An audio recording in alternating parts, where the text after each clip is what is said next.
Toca a vinheta DJ. É o DJ, de David. Pronto? Boa noite, pessoal. Olha só, as meninas estavam falando ali sobre a prova passada, né?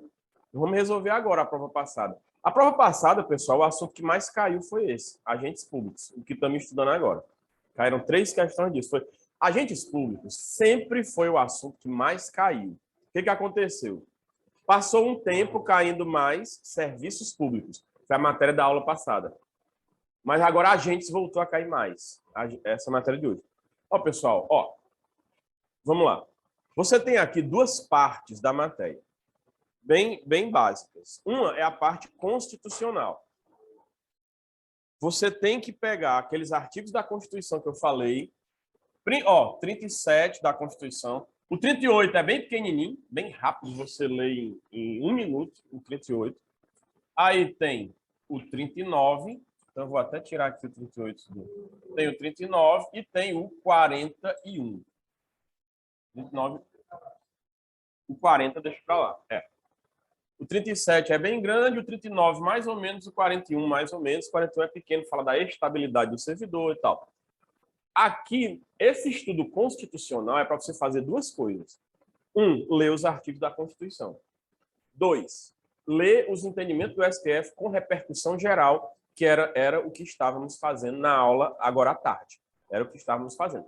Você pode pegar o material e dar um Ctrl F, né, no PDF lá, e botar repercussão geral. Você digita repercussão geral. Onde tiver, você vai lendo. A parte constitucional de agentes públicos é isso que você tem que fazer.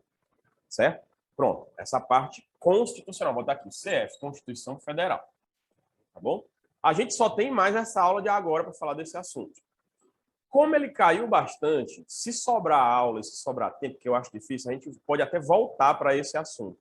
Mas não dá para a gente usar mais de 2 aulas para um assunto. Não dá. Tá? Enfim, olha só.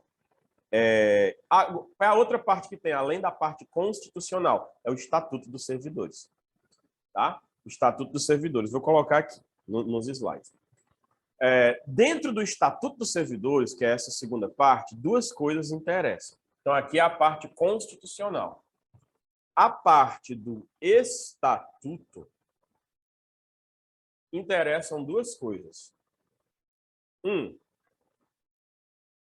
principalmente aqui, provimento de cargos. 2, regime disciplinar. Regime disciplinar. Que é o PAD, né? Vou botar aqui só PAD. PAD é processo administrativo disciplinar. Provimento de cargos aqui, né? Provimento e PAD. A gente vai logo resolver questões. Tem questões sobre PAD, inclusive na prova passada. Provimento, eu não me lembro se tem questão nesse meio aqui, a gente vai vendo de uma por uma. Se não tiver nenhuma questão sobre provimento, aí eu falo de provimento no finalzinho da aula, tá bom? Certo? Vamos lá. Vamos resolver as questões, né? Porque eu acho que eu acho bastante útil, né? Resolver as questões. Ó, no material de vocês, ó, nos slides, né? Essa primeira parte aí é a parte constitucional. Tem uma parte conceitual que eu já até falei para vocês, aí começa a parte constitucional. 37, que eu falei, 37 é bem grande, certo? Enfim. Aí, deixa eu terminar aqui a apresentação, deixa eu sair disso aqui, para eu botar lá nos slides, só para mostrar a vocês. Lá no final dos slides, olha o tanto de slide que tem essa parte, 241. Certo? Mas, ó, é porque cada slide tem algumas informações, não são tantas informações assim, né? Cada slide. Vou procurar aqui a parte do estatuto. Cadê? Aqui é a parte do PAD, ó, processo administrativo disciplinar, que eu falei, né? Certo? Ó, esse slide 195, já no final. Mas tem a parte, ó. Não.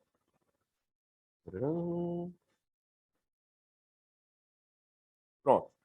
Aqui é o estatuto. Deixa eu colocar aqui só alguma coisa, rapidinho. Olha. Ó, Estatuto do Servidor Público Federal, tá? Dentro do Estatuto, ó, provimento. Opa, deu de novo aquele probleminha. Será que... David, como é que é isso aqui, David? Ó. Pronto. Aqui eu vou precisar ver.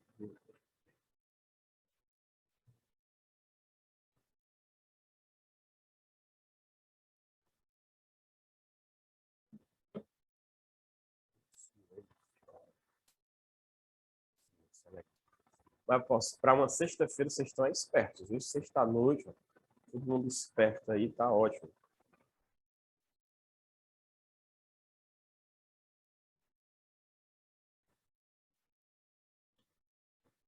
Bom. Pronto. Provimento, beleza. Existem duas formas de provimento. Duas formas de provimento. Tem uma forma de provimento chamada provimento originário. Só tem uma, só existe uma forma de provimento originário, que é a nomeação. O que é provimento? É ocupar um cargo. Cargo provido é o oposto de cargo vago. Então, a nomeação é quando a administração diz, olha, você passou no concurso, então venha cá trabalhar.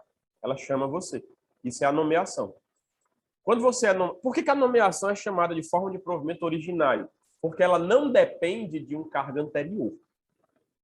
As formas de provimento derivado, elas dependem de um cargo anterior. Você estava num cargo, saiu e foi para outro. Por isso que se chama derivado. Porque você, por exemplo, você ficou doente, não pode mais exercer aquele cargo, mas pode exercer um novo cargo, né? Adaptado à sua doença, à sua deficiência, enfim. Então, você está num cargo que derivou de outro, por isso que é provimento derivado. A nomeação, não. A nomeação, ela independe de qualquer cargo anterior. É a única forma de provimento originário. Quando você é nomeado, você tem 30 dias para tomar posse. Aí você se torna servidor público. Você só se torna servidor a partir da posse, né? Pronto. Aí você tomou posse, mas tem que começar a trabalhar, não tem? É entrar em exercício. Aí você tem 15 dias para entrar em exercício. 30 dias para tomar posse. A posse é quando você diz, já que você me chamou, está aqui eu, onde é que eu assino? Pronto, assinei. Mas não basta assinar, tem que começar a trabalhar. Aí depois da posse, você tem 15 dias para entrar em exercício. Olha só, as formas de provimento derivado, isso aqui chove de questão, né? Chove de questão. Quais são elas? Rapidinho. Promoção, eu falei aqui. Eu falei da promoção, o desenhozinho, né? Você vai subindo dentro da mesma carreira. Massa. Readaptação. Tem a ver com a pessoa... Isso mesmo. Isso mesmo. Então, você não... É o exemplo típico, né? Você é professor de uma universidade pública, tem um problema na voz, não consegue mais dar aula. Aí você vai trabalhar num cargo lá mais administrativo, na secretaria, que não precisa usar a voz, né? Pronto. Aqui, na readaptação, é muito interessante, porque a lei ela facilita a readaptação, porque ela diz que você tem o direito de ir para outro cargo, ainda que não haja vaga. Então, ainda que não haja vaga no outro cargo, que é o cargo para onde você vai, você tem direito de ir, porque a lei permite que você atue como excedente, que é mesmo sem ter cargo, você está lá. Certo? Então, vai lembrar da readaptação, lembra da pessoa com deficiência. Tá? Reversão. Pessoal, eu vi é assim, ó, tem um cara chamado Hever, que era um jogador do Flamengo. O Hever, no Flamengo, ele jogou muito mal e ele precisou ser aposentado. Então, reversão, você lembra do Hever, que jogou muito mal e precisou ser aposentado. Só que aconteceu um negócio com o Hever. Ele voltou. Ele se aposentou e voltou para outro time, ele voltou para o Atlético Mineiro, e tudo isso é verdade. E eu tô copiando aqui um professor que eu vi na internet, né? O crédito é dele, nem lembro o nome. Para lembrar de reversão. Então, o Hever se aposentou e voltou. E quando ele voltou para outro time, ele voltou para o Atlético Mineiro, e foi muito bem no Atlético Mineiro, foi campeão e tudo, né? Então, reversão, reversão é o servidor que se aposenta, mas volta a trabalhar no mesmo cargo que ele tinha. Reversão, tá? Existem duas formas de reversão. Uma é obrigatória, que é no caso da aposentadoria por invalidez. Esse que é aqui. Hoje não é mais, hoje é chamada de aposentadoria por incapacidade permanente, né? Mas os juízes ainda chamam aposentadoria por invalidez, que é muito grande o nome, aposentadoria por incapacidade permanente. Enfim, essa reversão é obrigatória. Por quê? Porque se ficou bom, tem que voltar a trabalhar, né? Inclusive, o servidor que se aposenta por invalidez, ele tem que fazer perícia médica de vez em quando. Se ele não fizer perícia, se ele não for para perícia, ele vai sofrer um PAD, ele vai sofrer uma suspensão, né? Então, essa reversão, no caso da aposentadoria por invalidez, é obrigatória, porque você estava aposentado por invalidez, você convaleceu, né, se recuperou, agora você é obrigado a voltar a trabalhar, certo? Pronto. Só que tem outra reversão que é facultativa. Essa reversão é quando o servidor teve uma aposentadoria voluntária, que é essa aposentadoria que você se aposenta se quiser, né? É porque o artigo 40 da Constituição, ele fala das aposentadorias dos servidores, né? São basicamente 3. 2 são obrigatórias. Uma é a aposentadoria por invalidez. É obrigatório. Você está doente, você não tem escolha. Você está doente, você vai para casa, né? Não tem escolha. A outra é chamada de aposentadoria compulsória, que o nome já diz, você é obrigado a se aposentar. É quando o servidor público completa 75 anos de idade. Quando o servidor completa 75 anos de idade, ele é obrigado a se aposentar. E a outra aposentadoria é a voluntária, que tem vários tipos de aposentadoria voluntária.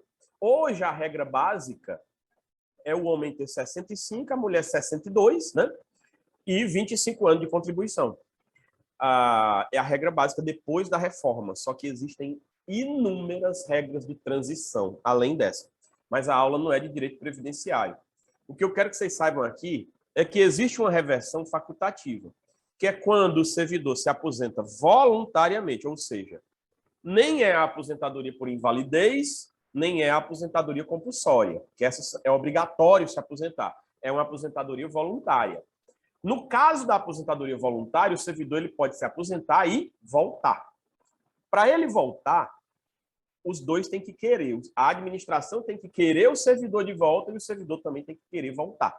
Por isso que essa reversão se chama de facultativa, porque o servidor volta se quiser. De vez em quando, a administração faz isso. Ou nós estamos precisando de servidores, tem servidores aposentados e, ei, vocês não querem voltar? Não, voltem. Não fica ganhando os dois. Você ganha o abono de permanência, que é um valor equivalente à contribuição previdenciária.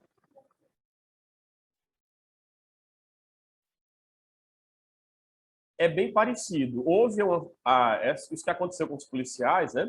Foi uma figura nova que a lei criou, que até de difícil constitucionalidade, difícil porque, veja... Não, mas ela está falando dos policiais que foram convocados para trabalhar no INSS. Que eram policiais que estavam na reserva e foram convocados a trabalhar lá. É difícil de engolir a constitucionalidade disso. E ainda a lei criou uma gratificação para eles, mas aí que é difícil de entender como é que isso não viola o concurso público. Por que as outras pessoas não podem ter direito de competir para entrar nessas vagas, né? Enfim. Mas como foi uma criação legal, o INSS estava precisando e está precisando, né? Uma tragédia está acontecendo no Brasil agora, pessoal, né? Que é o INSS. Passou de 1 milhão de pessoas aguardando na fila para fazer perícia médica. É uma tragédia. Eu fico constrangido, que eu advogo para o INSS, mas o povo me para no meio da rua toda hora para dizer que tem alguém esperando perícia e eu não consigo fazer nada. Enfim, mas vamos lá. A reversão facultativa é a que é decorrente da aposentadoria voluntária. O servidor teve a aposentadoria voluntária e aí, nos 5 anos seguintes a essa aposentadoria, a administração pode chamar esse servidor de volta e, se ele quiser, ele volta. Certo? A ideia aqui dos 5 anos é porque é como se fosse uma presunção legal, que se você passou mais de 5 anos afastado, você não lembra mais de tanta coisa assim do trabalho, né? Enfim, então você vai lembrar de reversão, você vai lembrar do Hever, que era muito ruim jogando, por isso que ele teve de se aposentar. Certo? Reversão, Hever, que é o jogador lá do Flamengo. Então você vai lembrar da aposentadoria. Pronto. O que é o aproveitamento aqui? Ó? Aproveitamento é outra forma de provimento derivado. O aproveitamento, pessoal, é uma maneira de salvar o servidor que ficou sem cargo, mas é estável. Veja, o servidor público, ocupante de cargo efetivo, que é o servidor concursado, né? Ele, depois de 3 anos de estágio probatório, ele adquire estabilidade. Significa que ele não pode ser demitido, a não ser que ele cometa uma infração punível com demissão. Mas ele fazendo as coisas tudo certo, ele não vai sair do serviço público, a não ser que ele queira, ou que ele morra, ou se aposente, enfim. Isso é a estabilidade. É o artigo 41, é um dos artigos aqui, né? A estabilidade tem umas exceçõezinhas, é bem facinho ler o 41. Mas vamos lá. Então, o que acontece? Às vezes, o servidor estável fica sem cargo, por vários motivos. Eventualmente, o cargo é extinto, né? Então, um exemplo bem típico de aproveitamento. Eu sou digitador. Aí veio a lei e extinguiu o cargo de digitador. Não existe mais o cargo de digitador. Só que eu sou estável, eu não posso ser mandado embora. Aí o que a lei vai fazer? O que a administração vai fazer? Vai aproveitar você num cargo parecido com o seu. O mais parecido possível com o que você tinha. Então, vamos supor que tem um cargo lá de escrivão, certo? Você é aproveitado naquele cargo. Então, o aproveitamento é uma maneira de salvar o servidor estável. Às vezes, o dono do cargo volta, pessoal. Né? Porque, às vezes, o dono do cargo é demitido e acaba voltando porque conseguiu na justiça voltar. Aí eu estou lá no cargo dele, eu tenho que devolver o cargo para ele, mas eu já sou estável, já passou 3 anos. Aí eu não posso ser mandado embora. O que vai acontecer comigo? Vou ser aproveitado em outro cargo. Tá? A disponibilidade ela tem a ver com aproveitamento. Por quê? Porque quando não dá para ser aproveitado, o servidor é posto em disponibilidade. Vamos lá. Esse mesmo servidor digitador veio a lei e extinguiu o cargo do digitador. Só que não tem nenhum cargo parecido com esse. Não dá para ele ser aproveitado em outro cargo, porque não tem nenhum cargo parecido com o digitador. Então, esse servidor vai para casa, e quando ele vai para casa, a gente chama isso de disponibilidade. Ele fica em casa, recebendo remuneração proporcional ao tempo de serviço que ele já teve, aguardando um dia aparecer um cargo para finalmente ele ser aproveitado. Isso não. Esse período em casa não conta, não. Não, o que conta para a aposentadoria é de trabalho mesmo, tá? Tranquilo, pessoal? Então, o aproveitamento é uma maneira de salvar o servidor estável e coloca o servidor estável num cargo parecido com o dele. Certo? Beleza? Outra, ó, falamos de quê? Ó, já, vamos lá. Falamos da promoção, promoção, você lembra da carreira, né? Da linhazinha vertical. Readaptação, você lembra da pessoa com deficiência, não é isso? Reversão, você lembra do rever, que teve que se aposentar e voltou, né? Aproveitamento, você vai lembrar do servidor estável que não pode ser mandado embora. Por isso, ele tem que ser aproveitado num cargo parecido com o dele. Aí, pessoal, tem as duas aqui, que é a reintegração e a recondução. As duas últimas formas de provimento derivado. As duas últimas. Professor? Oi.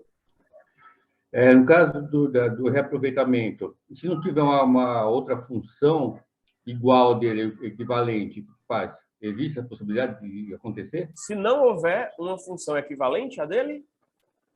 Se ele vai ser afastado do trabalho, remunerado Pois ou é, não. existe. Não, aí se não houver, ele é posto em disponibilidade. Ele fica em casa recebendo remuneração, proporcional ao tempo de serviço. Entendi. Tá bom. Obrigado. Beleza. Ó, as duas últimas, pessoal. Pronto. Reintegração e recondução. Reintegração, você vai lembrar de quem? Do servidor que foi demitido e voltou. Veja, o servidor fez alguma coisa errada e foi demitido. Só que ele conseguiu anular essa demissão. Ou porque ele provou que não foi ele quem cometeu aquela infração. Vamos supor que o servidor foi acusado de receber propina, praticar corrupção passiva. Alguém ofereceu dinheiro para ele, ele aceitou para aposentar uma pessoa. Pronto. Esse servidor, se ele for demitido, ele pode tentar anular essa demissão na justiça. Ele pode dizer que ele não teve direito de defesa, ou que não houve motivação nessa demissão dele, ou que a comissão de PAD, que tem uma comissão de PAD, tem que ser formada por 3 servidores estáveis. Tinha lá um servidor que não era estável na comissão de PAD. Enfim, você consegue provar que a sua demissão teve um vício. Aí você consegue ser o quê? Reintegrado. Essa sensibilidade desse negócio aqui, tá? Tá, ó. Não tá dando certo, não. Ó, perdeu a sensibilidade aqui para clicar, para botar. Enfim. Então, você vai lembrar do servidor demitido que conseguiu voltar, certo? A reintegração, pessoal, ela é boa para o servidor, ela é uma beleza, porque tanto a lei como a Constituição, e o artigo 41 fala dela, né? Ela prevê que o servidor recebe tudo que ele deixou de receber por causa da demissão. Tudo que ele deixou de receber. Aconteceu um negócio lá no INSS uma vez, né, que foi o seguinte. Era uma servidora que organizou um esquema de fraude, ficou famoso no Brasil inteiro, passou na televisão, ela foi presa e tal. E aí, ela foi demitida e foi o que aconteceu. Assim que ela foi demitida, ela passou logo 120 dias de folga, recebendo remuneração. Por quê? Porque enquanto o PAD tramita, o servidor pode ser afastado para ele não interferir na produção das provas, né? Aí ela foi afastada por 60 dias, prorrogada por mais 60, né? Aí ela repassou 120 dias afastada, que é exatamente o prazo do PAD, pessoal. O prazo do PAD é 60 dias, prorrogável por mais 60, que dá 120. Aí a comissão de PAD termina o trabalho dela. Só que ela manda para a autoridade julgadora. Por exemplo, se for demissão, quem julga é a autoridade máxima. Demissão de servidor federal, quem julga? O presidente da República, né? Então, ele tem 20 dias para julgar. Então, qual é o prazo máximo? Qual é o prazo máximo do PAD, pessoal? Prazo máximo do PAD, 140 dias. Por que 140 dias? O PAD dura 60, só que é prorrogável por mais 60, não é? Dá 120. Aí a comissão de PAD termina o trabalho dela e manda para a autoridade julgadora, que vai ter mais 20 dias para julgar. Então, o prazo total de um PAD, 140 dias. Processo administrativo disciplinar. Certo? Enfim, então, a reintegração, o servidor é demitido e consegue voltar, e ele recebe todas as vantagens perdidas. Então, o caso que eu estava contando era o seguinte, muita gente achou horrível a lei, né? Porque, olha só, a servidora cometeu crimes, ela foi desonesta, causou lesão ao erário público, né? Desviou recursos públicos, aposentou um monte de gente que não tinha direito, né? Rapaz, está havendo uma polêmica exatamente agora sobre isso, antes de vir para cá. É que, enfim, eu não posso, o tempo é curto aqui. Porque era justamente trabalhadores rurais, né? É porque um juiz indeferiu porque o trabalhador estava acima do peso. Aí passou na Folha de São Paulo, publicaram, o trabalhador rural não pode ser gordo. O juiz foi preconceituoso com a pessoa dele. Enfim, estava vendo agora. Mas, enfim, essa mulher ela fez um monte de coisa ilegal. Aposentou um monte de gente que não deveria se aposentar. De cara, ela ganhou 120 dias de férias. De cara. De cara. Até que o PAD terminou e ela foi demitida. Sabe o que ela fez? Ela descobriu que a comissão de PAD tinha uma pessoa que não era estável. E ela conseguiu ser reintegrada. Só que ela tinha passado já uns 2 anos afastada, porque demitida, né? Ela passou 120 dias de folga e foi demitida.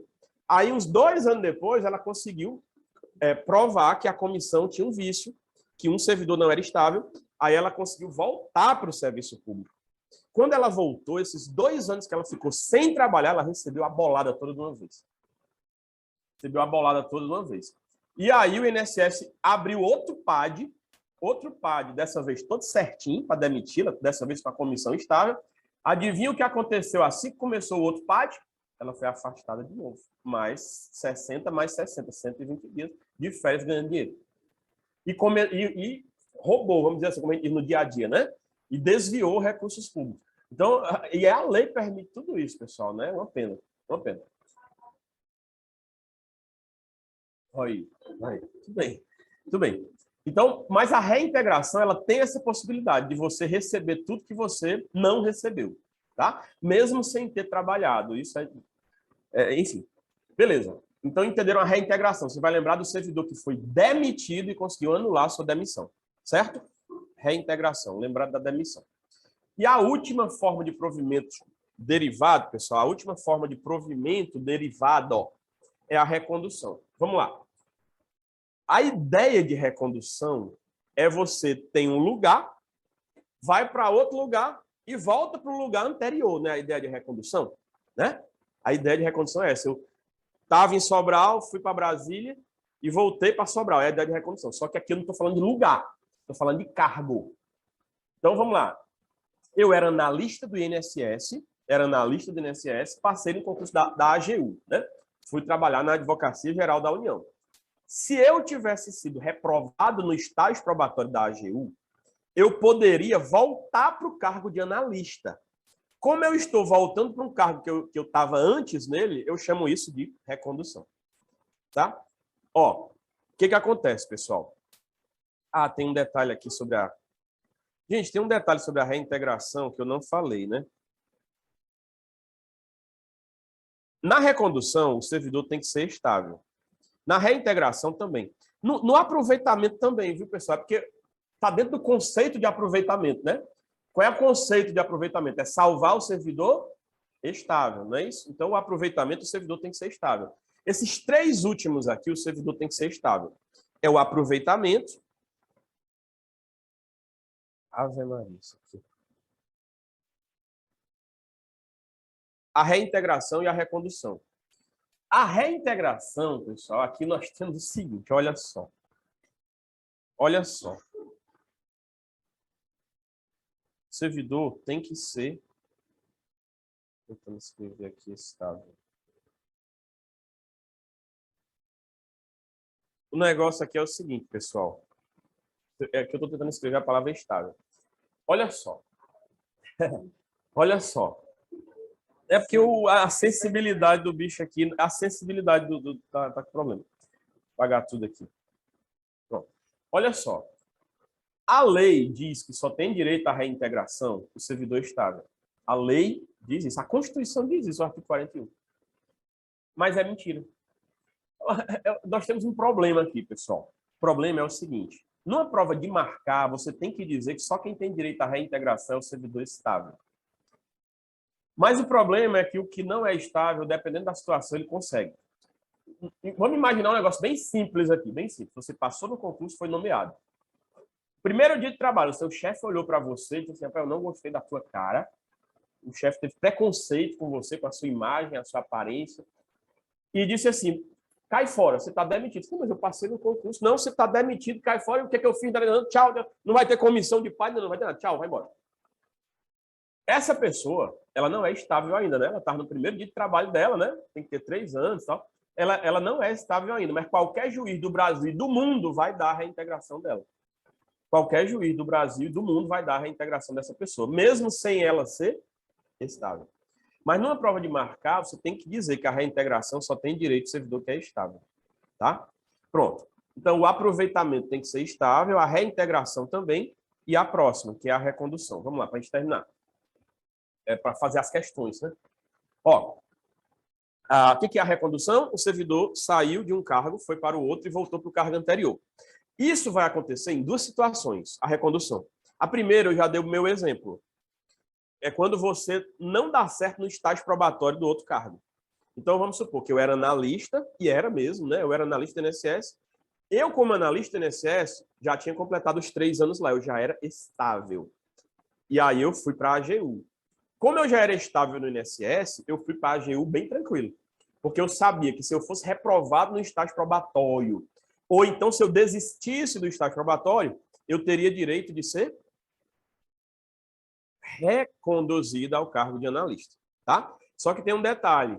Lembra que na reintegração eu falei que você ganha indenização? Aqui você não ganha, não.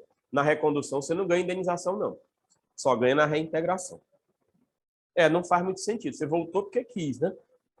Essa é a ideia. Então, a recondução ela vai haver em 2 situações. Uma eu já falei, né? Quando você não dá certo no estágio probatório, que é essa aqui, ó. Inabilitação ou desistência em estágio probatório relativo a outro cargo. É a primeira hipótese de recondução, mas tem outra. Tem outra. É quando o dono do cargo volta. Vamos lá. Eu fui nomeado para... Vamos lá. Vou dar um exemplo aqui, né? eu fui nomeado procurador federal. Eu era analista do INSS, fui nomeado procurador federal. Mas vamos supor que eu fui nomeado na vaga de um procurador que tinha sido demitido. Foi um procurador que foi demitido. Só que esse procurador que tinha sido demitido, ele conseguiu ser reintegrado, ele conseguiu a reintegração, porque ele provou que a demissão dele tinha sido ilegal. E aí ele voltou a ocupar o lugar dele. E eu tive que devolver o lugar dele. Eu tive que devolver o cargo dele. Então, eu tive que devolver o cargo dele, só que era o seguinte, tinha uma coisa boa para mim. Eu não já era estável no cargo de analista, então volte para o seu cargo e eu vou ser reconduzido para o meu cargo anterior de analista. Então, é a segunda hipótese, ó, reintegração do anterior ocupante. Ou seja, a pessoa que estava no cargo antes de mim foi reintegrada. Eu devolvo o cargo para ela e sou reconduzido para o meu cargo anterior. Essas são as duas hipóteses de recondução. O salário do cargo anterior. O salário do cargo anterior, sim. Então, a ideia de recondução, pessoal, o nome ajuda muito, né? Você está num lugar, vai para outro e depois volta para o lugar que você estava antes. Essa é a ideia de recondução. É fácil distinguir a recondução das outras hipóteses por causa dessa ideia. Pronto, gente.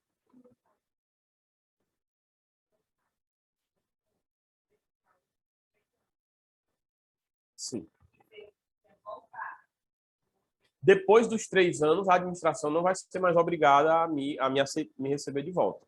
Depois dos 3 anos, tá? Certo? Olha só, pessoal.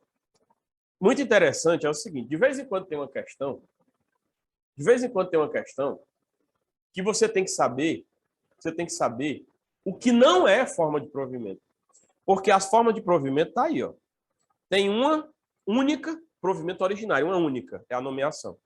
Aí as formas de provimento derivado são essas 6 aí, né? Promoção, readaptação, reversão, aproveitamento, reintegração e recondução. São 6. Mas tem questão que diz assim, marque a alternativa que não é uma forma de provimento. Aí bota lá remoção, que não está aqui. Remoção não é forma de provimento. Por quê? Porque na remoção você não muda de cargo, você só muda o seu local de trabalho. Eu era procurador federal em Brasília e agora sou procurador federal em Sobral. Eu continuo no mesmo cargo de antes. Eu fui apenas removido, só mudei o meu local de trabalho. Então, como na remoção você não muda de cargo, muda apenas o local de trabalho, a remoção não é uma forma de provimento. Porque você não muda de cargo, você só muda o local de trabalho. Tem também a cessão. O que é a cessão? É o servidor que é emprestado, mas ele não muda de cargo. É muito comum nos tribunais de justiça receber servidores das prefeituras, né? Nos fóruns, né? Você é servidor da prefeitura, do município, mas está emprestado para o fórum, né? Para o Tribunal de Justiça, né? Mas você ainda é servidor da prefeitura. Você não mudou de cargo. Você está emprestado, mas você continua no cargo anterior. Então, é por isso que a cessão não é uma forma de provimento, porque você não chegou a mudar de cargo. Por isso que a cessão também não é uma forma de provimento. Por isso que ela não está nessa lista aqui. Tranquilo, pessoal? Tranquilo? E tem uma coisa chamada redistribuição, que não está aqui, mas poderia estar. A redistribuição eu acho que é o mais complicado, né? Que até um colega perguntou ali, não foi? O colega que estava lá no fundo perguntou na aula da tarde o que tinha acontecido com os servidores do INSS que foram para a Receita Federal. Foi a redistribuição. É porque o que acontece, pessoal, é o seguinte, a redistribuição não está nessa lista. Não está. Não está. Está aí a lista. Promoção, readaptação, reversão, aproveitamento, reintegração e recondução. Redistribuição não está nessa lista. Por que não está? Vamos lá. Redistribuição. Eu acho que eu falo em algum lugar da redistribuição aqui. Ó. Pronto, eu falo aqui. Mas não vai ajudar muito o que está escrito aqui. É porque é o seguinte, ó, todas as formas de provimento que eu falei aqui, você tem uma pessoa, o servidor, que está num cargo e vai para outro cargo. Né? Tudo que eu falei, por exemplo, a readaptação, você está num cargo, fica doente, não pode mais ir para aquele cargo, você sai, é uma pessoa que sai daquele cargo e vai para outro cargo. São as formas de provimento. O que acontece na redistribuição? Na redistribuição, a lei, ela pega o próprio cargo. Não é o servidor, ela pega o próprio cargo. Faça de conta que o cargo é essa cadeira. E o servidor é a pessoa que está sentada na cadeira. Nas formas de provimento, o servidor se levanta da cadeira e vai para outra cadeira. Ou seja, ele sai de um cargo e vai para outro cargo. Nas formas de provimento é assim. Na redistribuição, a lei, ela pega a cadeira com o servidor lá. Ela pega a cadeira, arranca a cadeira do lugar e leva para outro órgão ou entidade. Foi o que aconteceu com os auditores do INSS. Eles eram auditores do INSS e agora estão trabalhando na Receita Federal. A lei arrancou esse cargo de dentro do INSS e levou para dentro da Receita Federal. Foi o próprio cargo que mudou, não foi o servidor que mudou de local. E o servidor até mudou de local, mas ele só mudou porque ele estava sentado na cadeira, que é o cargo, e a lei arrancou o cargo com tudo e levou para outro local. Isso a gente chama de redistribuição. Houve na minha carreira, né? Porque hoje tem esse cargo de procurador federal, que muita gente pensa que a gente é procurador da República, né? Eu queria confundir sem a remuneração, mandar essa remuneração de procurador da República para a gente, assim, confundindo, eu ia adorar. Mas não, né? Só confundem, pensam que a gente é procurador da República. Não, o cargo de procurador federal defende autarquias federais, certo? Antes, cada autarquia tinha o seu procurador. Tinha o procurador do INSS, da UFC, do IBAMA, do INCRA. Cada autarquia tinha o seu. Que foi que a lei fez em 2002. A lei pegou todos esses cargos de procurador de autarquia e redistribuiu para dentro da Advocacia Geral da União. E hoje é um cargo só que defende todas as autarquias federais do Brasil, que é a Procuradoria Geral Federal, que é onde PGF, né, Procuradoria Geral Federal, é o órgão dentro da AGU onde nós trabalhamos e defendemos as autarquias. São 157 autarquias no Brasil, pessoal. É um monte, né? Cada universidade federal é uma autarquia. O INSS é o maior réu do Brasil, né? Então, enfim. Tranquilo, chega disso, né? Vamos resolver questões? Pronto, eu já falei, então, do provimento. Falta falar do PAD. Professor, tem questões. Oi. A redistribuição é uma forma de provimento? Não, não é uma forma de provimento. São só aquelas 6, então, né? Perfeitamente, são só aquelas 6. Perfeito. Certo. Vamos lá. Mas eu estava dizendo, né? A redistribuição é o mais complicadinho para você entender por que não é uma forma de provimento, mas não é. Vamos lá para as questões, pessoal.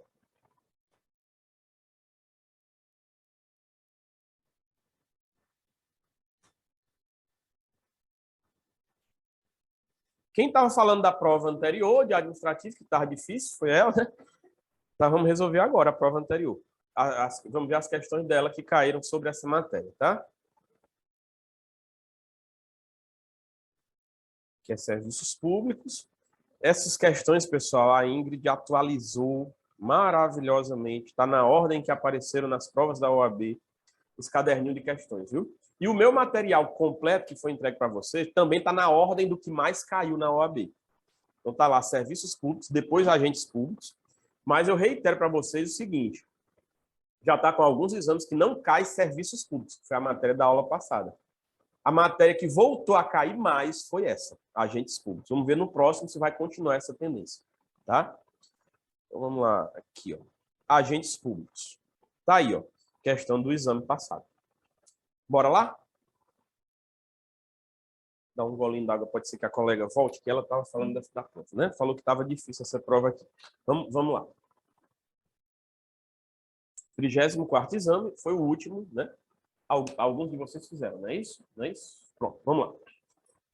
Com vistas a atender a relevante interesse social e coletivo, o Estado Alfa decidiu criar uma sociedade de economia mista.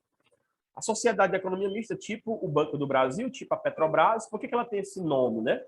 Ela faz parte da administração pública, mas ela não é uma pessoa jurídica de direito público. Ela é uma pessoa jurídica de direito privado. Tanto as empresas públicas como a sociedade de economia mista é o Estado dando uma de empresário. É o Estado inventando, se metendo de ser empresário. Por isso que quem trabalha lá não é estatutário. Quem trabalha lá tem a relação de trabalho típica do direito do trabalho, que é a relação de trabalho seletista. Então, quem trabalha lá nas empresas públicas de sociedade de economia mista é seletista, não é estatutário. Outra coisa, qual é a diferença entre um e outro? O nome ajuda, né? A empresa pública, ela é só do Estado. E a sociedade de economia mista, não, ela é do Estado e tem outros donos particulares também. Porque a Constituição exige, o 41 da Constituição, o 37 e o 41, né? O 37, que para ocupar tanto cargo público efetivo como emprego público efetivo, tem que ter o concurso público. E o emprego é o quê? Do seletista. O cargo é do estatutário e o emprego é do seletista. Então, é a Constituição que exige concurso para lá também. Tá? Então, vamos lá. Aí tem um artigo na Constituição que fala delas, que é o 173 da Constituição. Né? Por exemplo, os servidores lá não têm estabilidade. E é triste isso, porque imagina você passar no concurso do Banco do Brasil, dificílimo, e ser dispensado no dia seguinte. Você vai trabalhar e é dispensado no dia seguinte. Você não tem estabilidade lá, né? Mas por que não tem? Porque o artigo 173 da Constituição diz que quando o Estado se meter para dar uma de empresário, ele tem que ser igual aos outros empresários. Então, se os outros empresários podem dispensar os trabalhadores deles, o Estado também vai poder. Certo? Certo? Enfim, o 173 fala isso da Constituição. Agora tem um detalhe, viu? Um detalhe aqui do 41. Esse detalhe é o seguinte. Uma coisa é estabilidade. O que é estabilidade? Você não pode ser mandado embora. Outra coisa é motivar a dispensa do servidor. Motivar. Ó, vamos pegar aqui os Correios. Os Correios são a empresa pública, né? Quem trabalha lá logo é seletista, né? É empresa pública e tal. Só que tem um detalhe, pessoal. Então, vamos lá. Se os Correios são uma empresa pública, quem trabalha lá é seletista. E quem é seletista tem estabilidade? Não tem estabilidade. Então, quem trabalha nos Correios pode ser mandado embora, sim. Só que tem um detalhe. Os Correios são diferentes do Banco do Brasil, da Caixa Econômica da Petrobras, porque os Correios prestam um serviço público. Os Correios prestam um serviço público. Está lá no 21, 23 da Constituição, que diz assim, compete ao Estado o serviço postal. É um serviço público. Sabe o que significa isso? Que para demitir um empregado dos Correios tem que motivar. Você pode demitir. Você pode dispensar, mas tem que justificar, tem que motivar. Entenderam? Vamos pegar aqui a Caixa Econômica e os Correios. A Caixa Econômica é um banco. O serviço delas ali não é serviço público. A atividade principal dela é a atividade bancária, que não é serviço público. Você é empregado da Caixa Econômica Federal, você pode ser mandado embora sem motivação nenhuma. Agora, você é empregado dos Correios, que também é uma empresa pública, para você ser mandado embora tem que ter motivação. Qual é a diferença entre os dois? Um presta serviço público e o outro não presta serviço público. Entenderam a diferença? Nenhum dos dois tem estabilidade, mas um dos dois tem que ter, para ser demitido, tem que ter a motivação. Entenderam aí? Pronto, já estamos aprofundando aqui. Tudo isso está no material de vocês, pessoal. Isso aí é sobre o artigo 41 da Constituição. Isso mesmo. Isso mesmo. Então, vamos lá. Então, o artigo 173 vai falar que o Estado pode criar empresa pública e sociedade de economia mista para dar uma de empresário, né? E ele pode criar, justamente nesses casos, de relevante interesse social e coletivo. Está lá no 173, né? Então, o Estado alfa, isso aqui, tem um cara que faz essa prova, que ele usa alfa, beta. Eu acho que é bom quando eu vejo isso, que eu sei que é a mesma pessoa elaborando a prova, né? Ele adora botar isso aí. Eu disse, já sei que tem que tentar ler a mente dele, né? O que ele vai cobrar no próximo exame e tal. Então, o Estado alfa decidiu criar uma sociedade de economia mista para o desempenho de atividade econômica de sua competência. Beleza. Atividade econômica não é para prestar serviço público, né? Após os devidos trâmites para a criação de tal pessoa jurídica, designada de empreendere, é o nome, empreendere, verificou-se a necessidade de contratação de pessoal para que a entidade administrativa pudesse desempenhar suas atividades. Portanto, o nome da empresa é empreendere. Pessoal, cadê a amiga que falou que a prova estava difícil? Olha só. Autarquia, a lei diretamente cria. Autarquia, a lei diretamente cria. O que é que significa isso? Vamos lá. Para criar uma entidade da administração pública indireta, sempre tem que ter lei. Sempre tem que ter lei, mas tem uma diferença. Às vezes, a lei cria uma entidade que não precisa fazer mais nada, tipo o INSS, é uma autarquia. A lei que criou o INSS e acabou-se. Não precisa registrar em junta comercial, em cartório, em canto nenhum.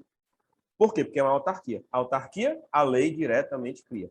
Agora, empresa pública, sociedade de economia mista, fundação, a lei não cria, ela autoriza a criação. Então, por exemplo, a sociedade de economia mista, a lei autoriza a criação, só que aqui, no caso, o governador vai ter que fazer o registro dela na junta comercial. Só aí que ela vai ser criada mesmo. Entenderam? Então, uma coisa é a lei autorizar a criação, outra coisa é a lei criar diretamente. E ela só cria diretamente no caso das autarquias. Autarquia, a lei diretamente cria, certo? Essa questão você vai precisar disso também. Pessoal, qual é a resposta? Vamos ver o erro aqui, ó. Vamos ver o erro da letra A. Por desempenhar atividade econômica, não há necessidade de fazer concurso nessa empresa, não tem não? Caixa Econômica, Petrobras fazem concurso, né? Fazem sim. B. Por se tratar de pessoa jurídica de direito privado, tá certo, né? Pessoa jurídica de direito privado, mas vamos ver. A criação de empreender não depende de autorização legislativa. De autorização depende. Depende. Só que a lei não cria diretamente, mas sempre precisa da lei. Sempre precisa da lei. Mas às vezes a lei cria diretamente, às vezes a lei só autoriza. C. O regime de pessoal a ser adotado será o de emprego público, que é a mesma coisa de seletista, né? Ou seja, o regime seletista vai ser essa, né? Sem dúvida, não é isso? Pronto, aqui a próxima. Empreender é uma pessoa jurídica de direito público? Não, não é. As empresas públicas e sociedade de economia mista, elas são pessoas jurídicas de direito privado. Tá? É o Estado querendo dar uma de empresário. Pronto. Aí tem a continuação, ó, cuja criação decorre diretamente da lei. Não, não é diretamente da lei. A lei só autoriza. É isso, tá? Se fosse uma autarquia, a D estaria correta. Perfeito. Certo, pessoal? Foi a prova passada. Ó, a prova passada, esse assunto choveu. O que mais caiu? Tá? E outra questão da prova passada que abordou esse assunto. Aqui é a parte constitucional, né? Acho que é o 39 que fala disso. Não, 37. Eu dou isso na graduação, né? Aqui, pessoal, fala sobre a remuneração dos agentes públicos, tá? Uns incisozinhos do artigo 37, o 10, o 11, 12, 13, do 10 ao 15. O inciso 10 até o inciso 15 do artigo 37. Tá aqui. Vamos lá. Ataúfo é servidor público estável de um pequeno município, ocupante de cargo administrativo de carreira junto ao Poder Executivo. Pessoal, vocês sabem o que é subsídio? Subsídio significa parcela única. Em algumas situações, a Constituição diz que você tem que receber por meio de subsídio. E essas situações é isso aqui, ó. P, outro P e outro P. Dá para ver aqui? São 3 P's. Tá. Ali tá. 3 P's. Primeiro P, políticos. Políticos. Segundo P, polícias. E o outro P, nós do direito, procuradores. Aqui todo mundo do direito, incluindo o defensor público, que também é procurador, né? Procurador dos hipossuficientes, né? Então, a Constituição diz que essas carreiras aqui devem receber remuneração por meio de subsídio. Tem que apagar aqui. Subsídio. Maria. Olha. Tá caindo tudo aqui, ó. O pessoal com raiva aqui, David. Oi. Vamos lá, pessoal. Subsídio. Subsídio significa parcela única. Quem recebe subsídio não pode ter gratificação adicional, não pode ter. Quem recebe subsídio. A não ser que a Constituição preveja esse adicional. Por exemplo, 13º salário. Eu recebo por meio de subsídio, mas eu recebo 13º. Porque a própria Constituição diz que quem ocupa cargo público tem direito de receber o 13º. Afinal, trabalhamos, né? Somos trabalhadores, temos direito de receber. Vamos lá. Então, quem recebe subsídio recebe parcela única. Como regra, não pode ter gratificação. Só pode ter indenização, que é diferente de gratificação. Gratificação adicional é a mesma coisa. Gratificação adicional. Por exemplo, adicional noturno. quem recebe por meio de subsídio não pode receber. Não pode receber. Adicional de insalubridade, periculosidade. Se você recebe por meio de subsídio, você não pode receber essas coisas. Por quê? Porque a sua remuneração tem que ser uma parcela única. É só ali o vencimento base mesmo. Só que tem aí, pessoal, tem uma exceção que o STF disse. Ó, que é o quê? É quando você recebe por meio de subsídio, mas você tem uma atividade extraordinária. Aí o STF disse que você pode receber sim. Tipo, o juiz.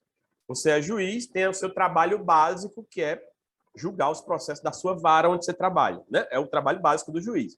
Se o juiz, além disso, for juiz eleitoral, aí ele vai ter um trabalho extra. Aí ele pode sim receber uma gratificação por isso, uma vez que ele está fazendo um trabalho extra.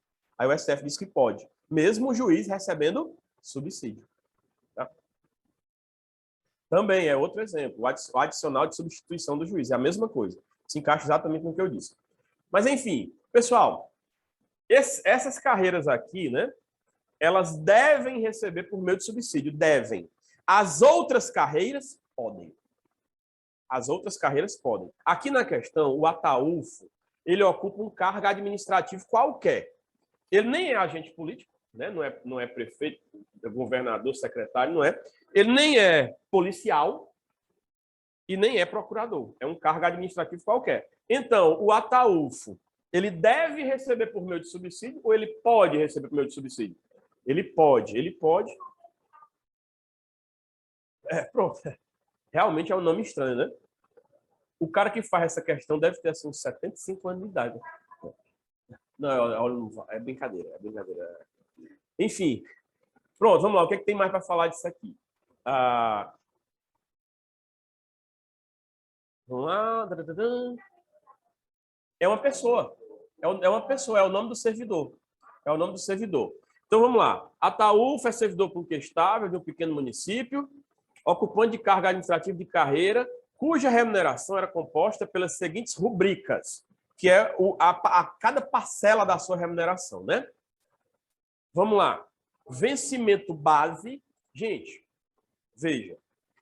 O servidor estatutário, né, a doutrina chama a remuneração dele de vencimentos no plural. Ó. Vencimentos, tem o S no fim. Por quê? Porque esse vencimento no plural ele tem uma coisa chamada de vencimento no singular. Esse vencimento no singular é a mesma coisa de vencimento básico ou base. Só que os vencimentos não é só o vencimento básico. É o vencimento básico mais vantagens permanentes. A remuneração é a soma do vencimento básico mais as vantagens permanentes, certo? Vamos lá. O servidor público tem direito de receber pelo menos um salário mínimo? Tem, ele é gente, né?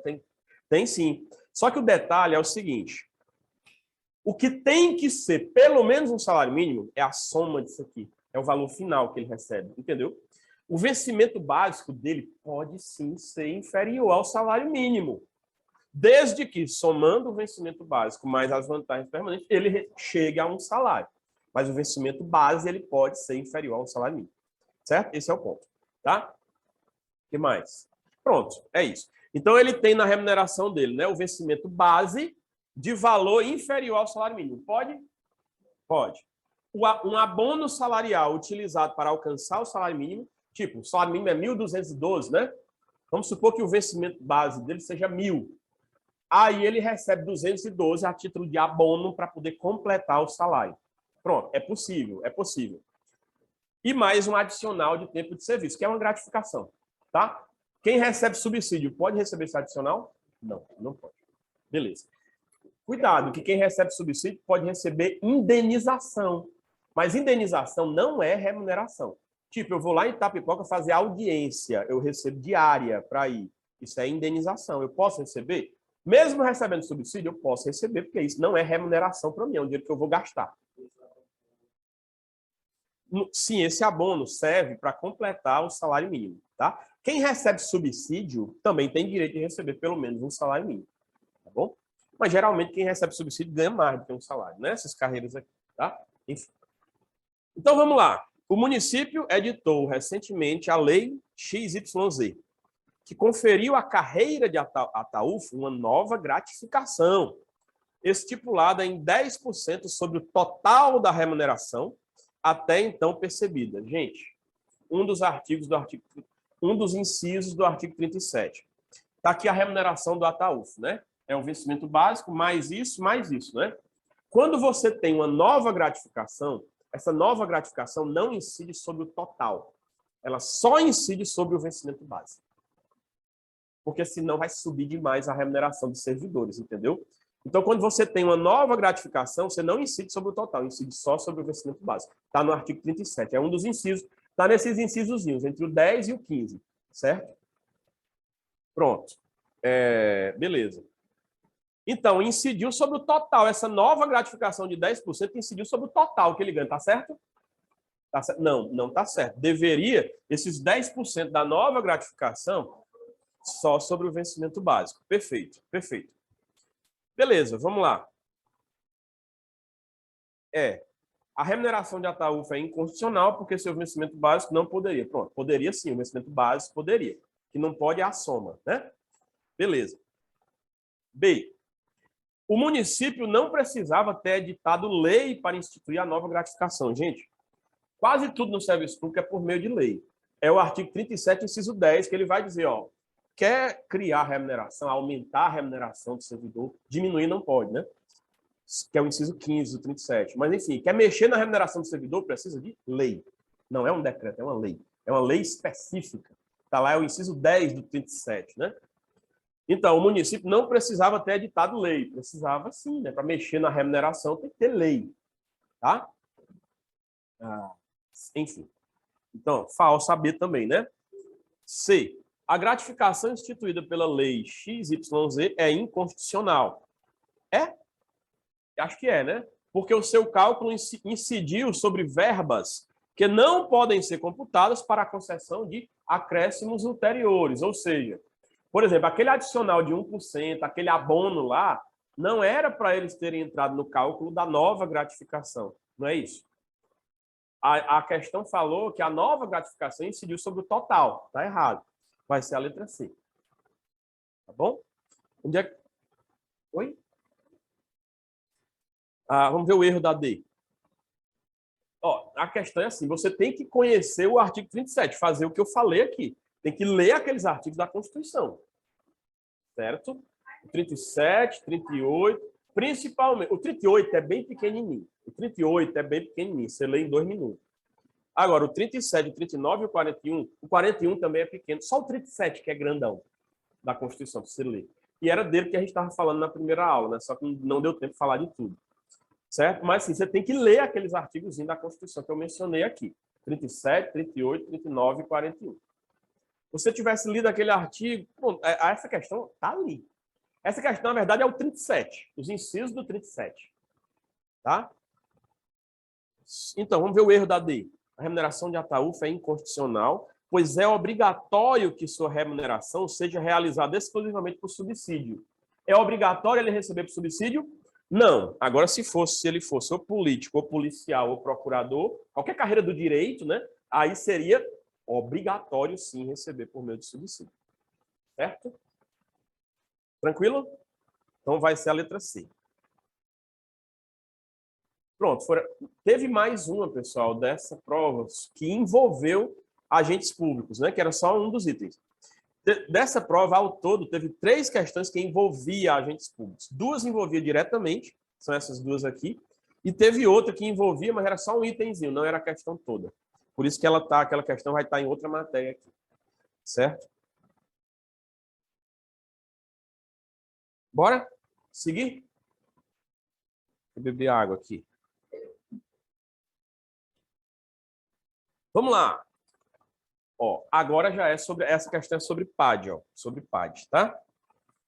Vamos lá. O Ministério Público Federal denunciou Marcos, fiscal da Receita Federal, pelo crime de peculato doloso. O Marcos desviou recursos públicos, né? Furtou recursos públicos. Em decorrência, estamos quase conseguindo, pessoal. Vamos lá, só até 9h30, vai dar certo. em decorrência da existência de provas contundentes de que tal servidor apropriou-se de dinheiro público de que tinha guarda. Certo. O nome do cara aí, Marcos, né? O Marcos não presta, né? O Marcos cometeu crime, aí desviou recursos públicos, certo?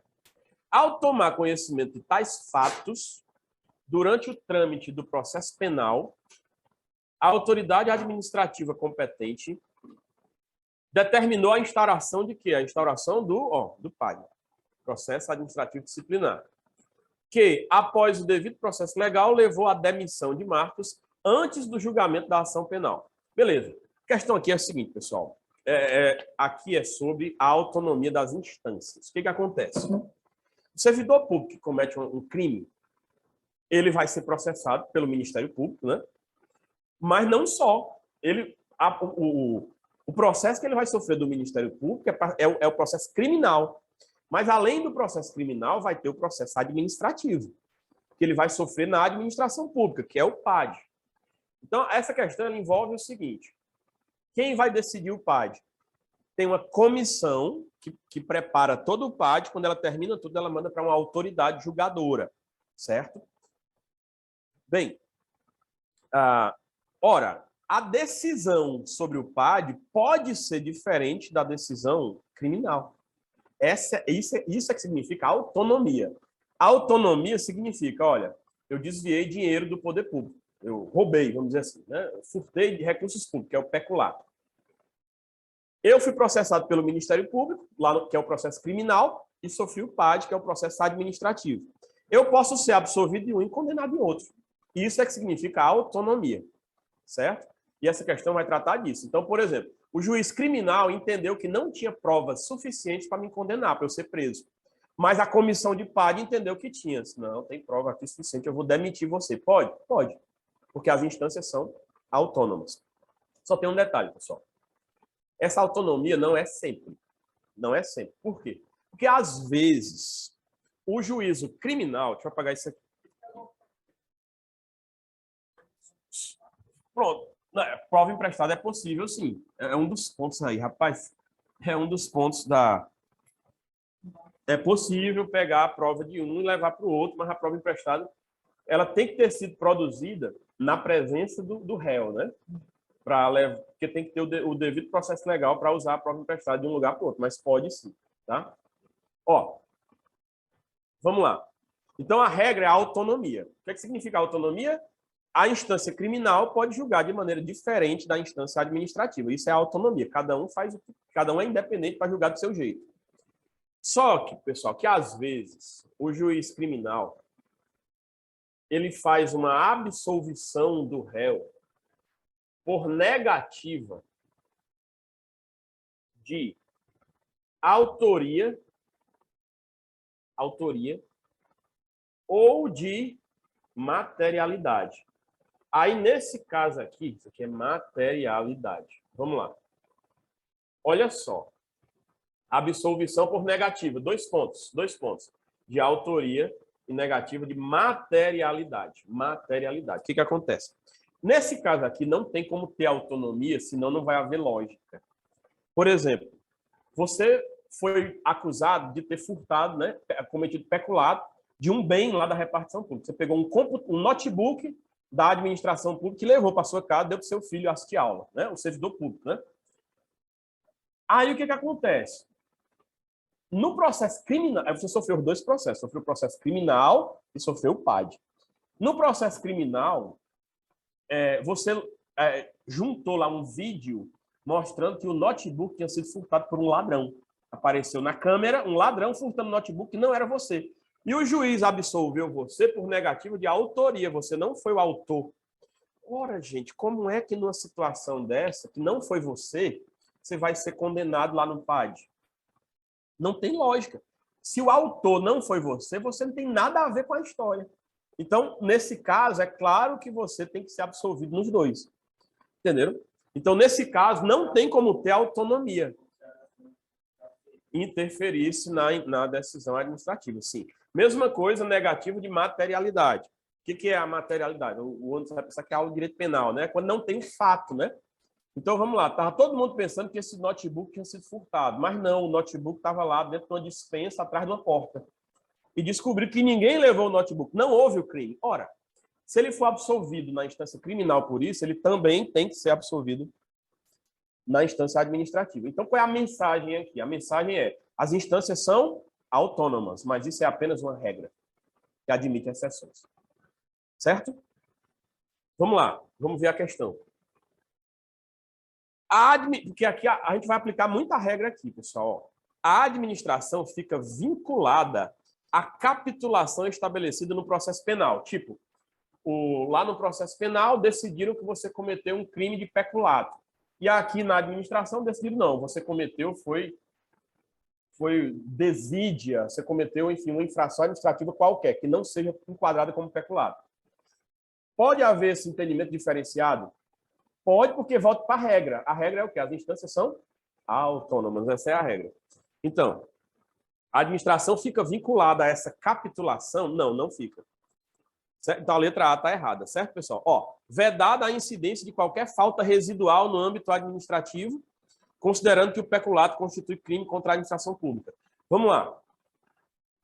Você pode ter sido absolvido do peculato lá e condenado aqui por outra coisa que nem seja o peculato, só por desídia. Não, tudo bem, você não desviou o recurso público, mas você deixou que os outros desviassem e não fez nada. A administração pode entender assim. Então, a administração não tem essa vinculação, justamente por causa da autonomia. Certo? Vamos ver aqui, letra B. A demissão de Marcos na esfera administrativa é válida, mas a superveniência de eventual sentença penal absolutória, que é a que diz que o Marcos é inocente lá na sentença criminal, por ausência de provas, exige a reintegração do servidor. Vamos lá. Olha só. O Marcos foi demitido no PAD. Lá no PAD, Marcos, você é um mau servidor, você cometeu uma infração, tchau, cai fora, você foi demitido. Só que no processo criminal, ele foi absolvido por falta de prova, lá no processo criminal.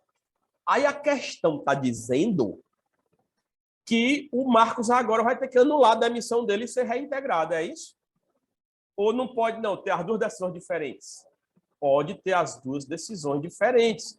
Então, ele vai ter direito de... O que é a reintegração? É você anular a demissão e voltar, né? Ele vai ter direito de ser reintegrado só porque o juiz criminal entendeu diferente do processo administrativo? Não, não vai. Então, não vai ser a letra B. Tranquilo? Tudo está dentro da regra. Qual é a regra? As instâncias são autônomas. Tá? O problema é que nem sempre elas são autônomas. Esse é o caso. Mas, enfim, até agora a gente só precisou saber da regra. C. O processo administrativo disciplinar deveria ter sido instaurado para apurar a conduta de Marcos, mas impunha-se sua suspensão diante da existência do processo criminal pelos mesmos fatos. Pessoal, isso aqui até pode acontecer, mas não é imposto, não, né? Justamente por causa da autonomia, veja. Porque tá os dois processos correndo, né? Aí aqui está dizendo... Está dizendo que o PAD é para suspender, para dizer, não, vamos suspender esse PAD e esperar lá, já que o promotor processou ele também no âmbito criminal, vamos esperar o que é que o juiz criminal decide para depois a gente continuar o PAD. Isso pode acontecer, pessoal, mas não é obrigatório. E não é obrigatório acontecer justamente porque não tem problema nenhum as duas instâncias decidirem de maneira diferente, porque a regra é justamente a autonomia. Então, isso aqui, essa suspensão do processo administrativo até pode acontecer, mas ela não é obrigatória. Por isso que não é a letra C. Certo? Certo?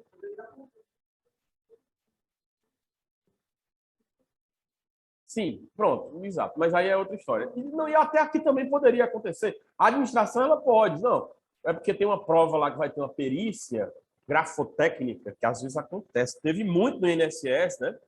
Tem uma assinatura lá, vamos ver de quem é essa assinatura. Será que a assinatura é do servidor mesmo, que concedeu a aposentadoria? Aí o PAD pode ser inteligente, a comissão de PAD, dizer assim, não, peraí. Essa prova da perícia grafotécnica não vai ser colhida lá no processo criminal, vamos esperar. Isso é possível acontecer, mas é possível, não é obrigatório, porque as instâncias são autônomas. Certo? Deu para entender, pessoal? Deu para entender? D de dado. deve ser aplicado ao processo administrativo disciplinar o prazo prescricional previsto na lei penal para o crime de peculato. Aí sim, gente, aqui é uma previsão lá da Lei 8.112, que está no slide de vocês. É um artigo lá, acho que é o 146. Eu falo no slide, né? Deixa eu ver aqui, ó. Rapidinho aqui. Deixa eu passar aqui.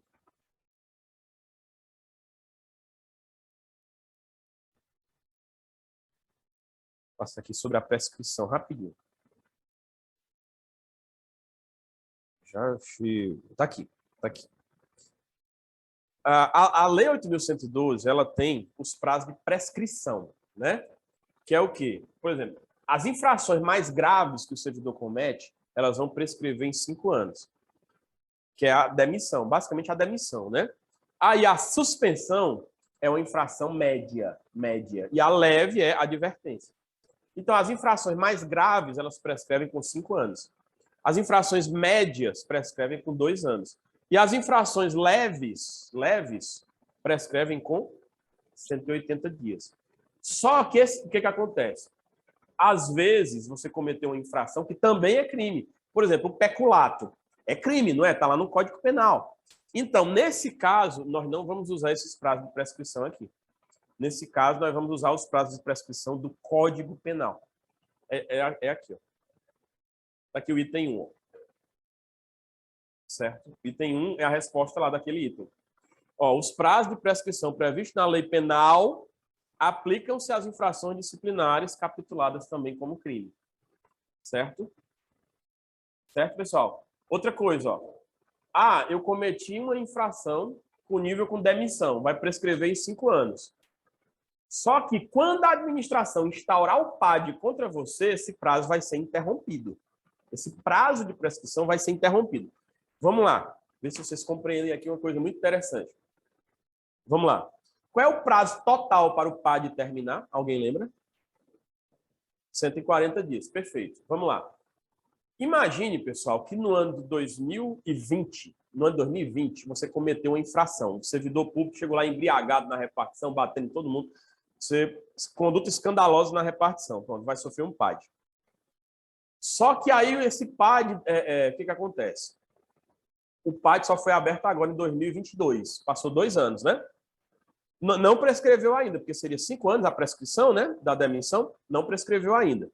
Passou 2 anos. Aí começou o PAD. Só que é o seguinte, aí quando o PAD é instaurado, a prescrição se interrompe.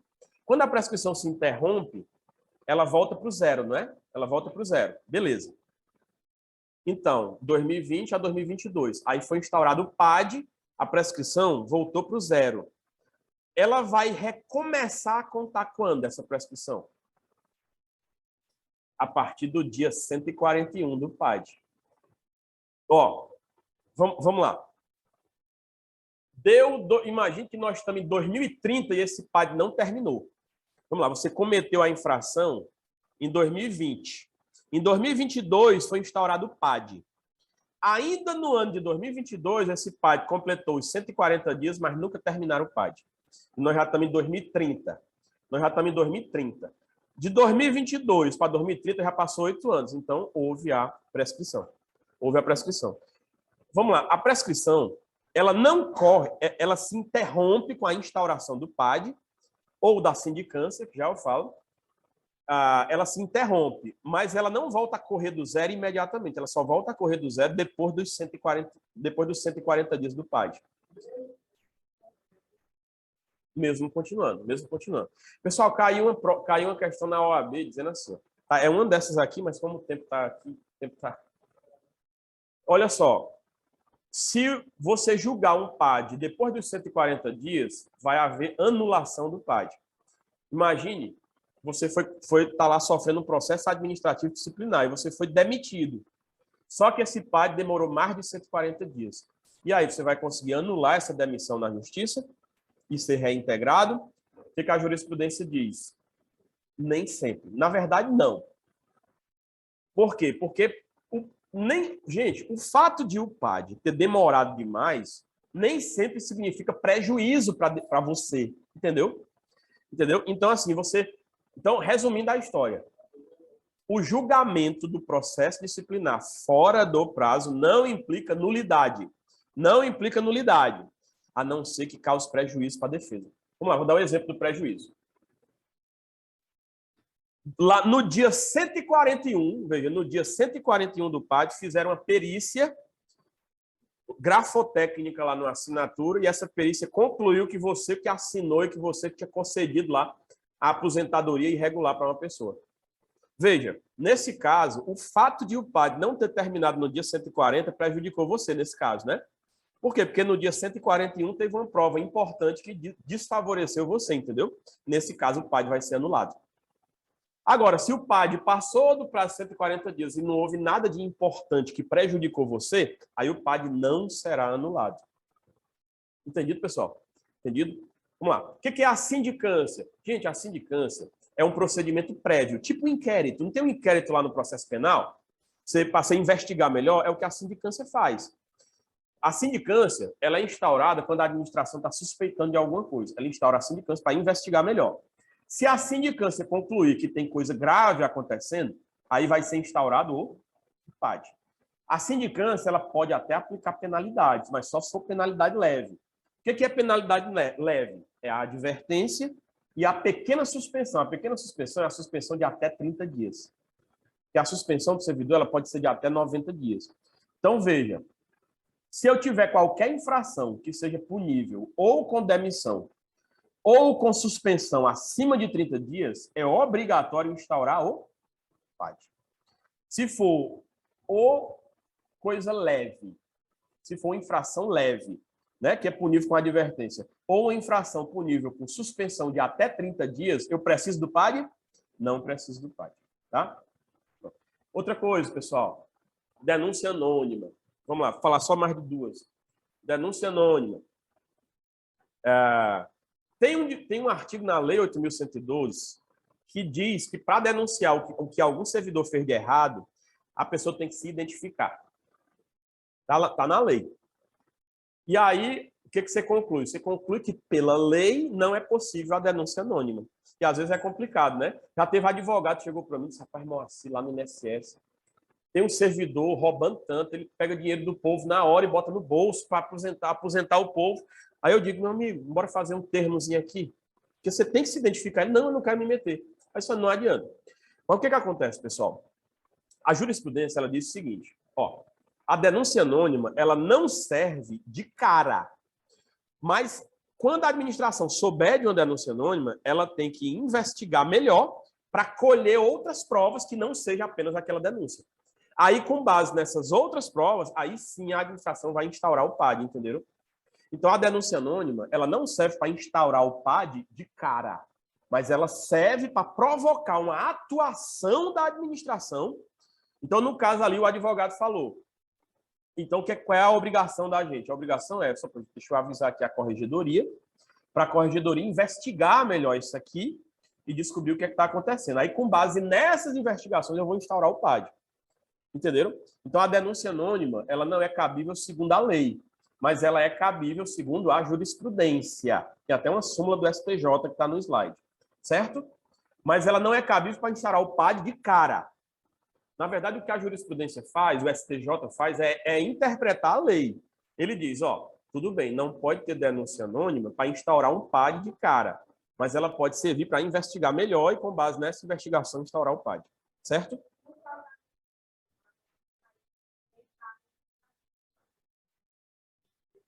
Isso mesmo. Perfeito, perfeito. Você pode abrir uma sindicância com base na denúncia anônima, investigar melhor e depois instaurar o PAD. Isso mesmo. Perfeito. Gente, só mais uma. A súmula vinculante número 5 do STF. Está aqui ela. Ó, a denúncia anônima aí, ó. Exatamente o que eu falei para vocês. Tá? Cadê a sindicância? Rapidinho, para a gente encerrar aqui. Pronto. Essa aqui é o quê? A prova emprestada. Olha a prova emprestada. É possível? É possível, desde que devidamente autorizada pelo juiz competente, respeitado o contraditório e ampla defesa, que você falou, né? Gente, para terminar, No processo administrativo disciplinar, é obrigatório advogado? Não, não é obrigatório advogado. Cuidado com o material desatualizado, porque tem uma súmula do STJ que foi cancelada, que essa súmula dizia que tinha que ter advogado no PAD, para defender o servidor. Para defender o servidor. Essa súmula do STJ foi cancelada e aqui vale essa súmula do STF, que diz que não precisa de advogado no processo administrativo disciplinar. Sabe o que aconteceu, pessoal? Os bandidos estavam tudo voltando para o serviço público e ficando ricos. Por quê? Um monte de gente roubou no serviço público, praticou corrupção e foi demitido. E nem ligou para o pai, não vou constituir advogado, não, eu vou ser demitido mesmo. E foi demitido sem advogado.